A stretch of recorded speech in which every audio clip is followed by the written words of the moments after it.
Hello ladies and gentlemen, Canadian Rebel here, bringing you the update news on Darkest Dungeon. This patch came down July 15th, which was yesterday, but I didn't have a chance to get in there and check things out.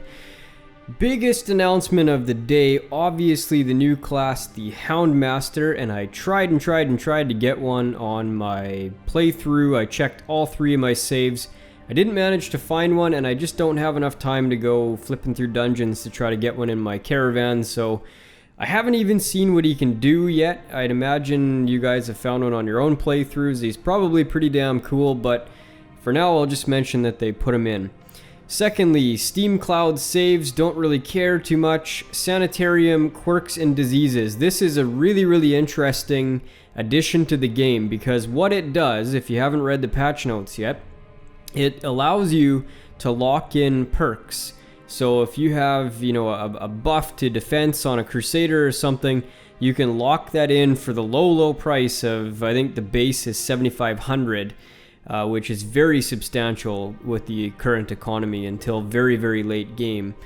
And you can lock that perk in so that it can't get bumped off. Now, related to this, there is a new piece on the UI that when you bump a perk off with a new perk, it will show you which perk you just knocked off, so you can see whether you kind of got an upgrade to your perk or a downgrade. It's a really interesting addition to the UI. Also related to that, however, is that quirks, the negative ones, now lock in from time to time as well. So you can have a negative quirk that you kind of wanted to bump off with something else, but nope, it's locked on, and you can fix that through the Sanitarium by again paying.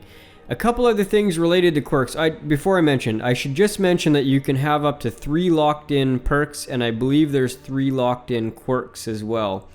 And that's the maximum per character. Now I believe you can change them for price again, but don't quote me on that. The other thing about perks is that, perks and quirks for that matter, you used to be able to have 7 of each. Now they're down to 5. So 5 perks, 5 quirks. Carrying on, let's carry on. Medicinal herbs and holy water can now be used as some beneficial items. Herbs can be used to instantly free your hero from what they claim annoying and debilitating combat debuffs. So you can clear your debuffs off in combat by using one. Holy water, when swallowed with enough faith in its potency, will give a hero substantial temporary improvements to their resistances. Kind of neat additions. It gives you a little more reason to bring more than a couple of those on a dungeon. Yeah, not bad. One of the biggest changes in my mind to the way that combat is going to work is corpses. So prior to this update, when you would kill a mob, the line of mobs would shuffle together as if that mob were never there.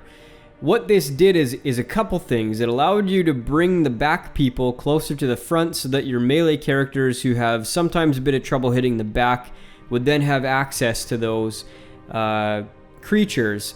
So that was an upside to that. And what it also did is it brought the creatures from the back towards the front so they couldn't use their abilities that could only be used in the back row. Now there were very few of those in the game that wouldn't be able to use their main ability when they moved forward, but there were definitely some. The way that it currently works now is that when you kill a mob, a corpse will be planted down in their position and no reshuffling of the group is done.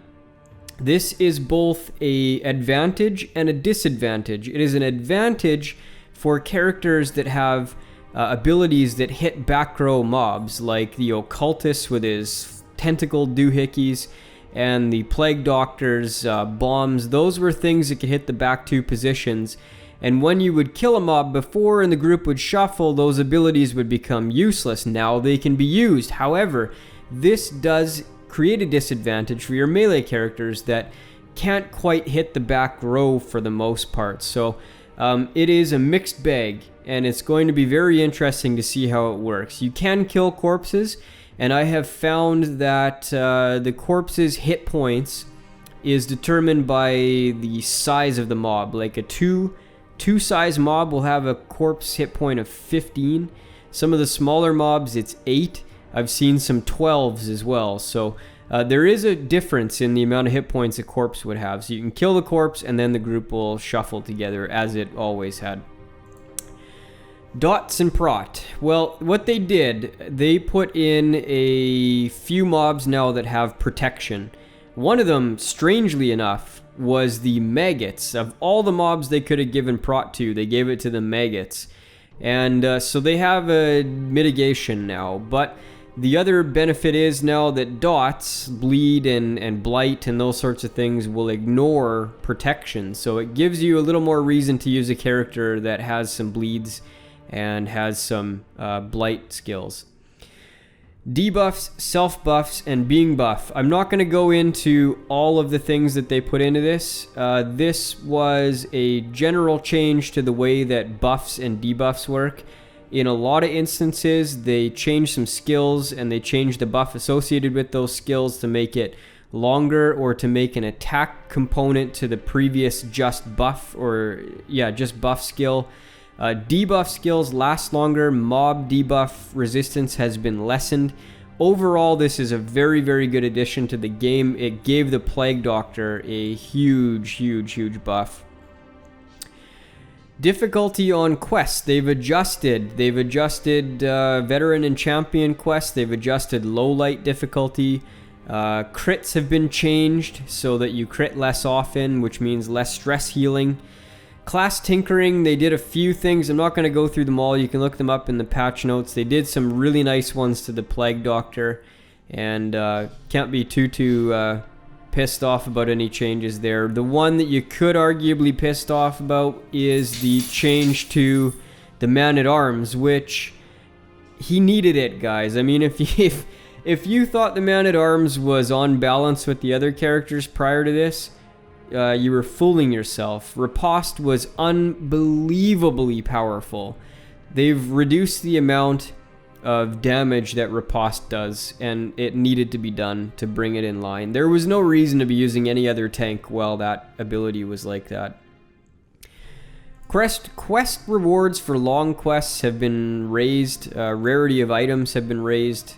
And that really brings us down to the end of the patch note changes. There are a ton that are not documented, frankly, in the notes. One of them is they changed the way the UI handles mousing over a monster. So when you mouse over it now, it shows you their abilities that they've used on you so far in the battle. And it kind of like overtakes the bottom display, whereas before it was just this little bit of the UI in there. And so that's a kind of a neat change. I kind of wish they would, as you learn more about the mobs going through, that they would show you like which positions the mob can use that ability in and that sort of thing. But overall, I like the UI improvements. Lots of different sound changes. I noticed a lot in the buy menus. Some ability sounds have changed, but overall a fantastic patch, guys. I'm going to leave it there for today. I'll post the patch, link to the patch notes in the description, but anyway, you can check them out for yourself. I think it was a really cool patch. Looking forward to the future of this game. Thanks very much for watching, guys. Until next time, bye-bye.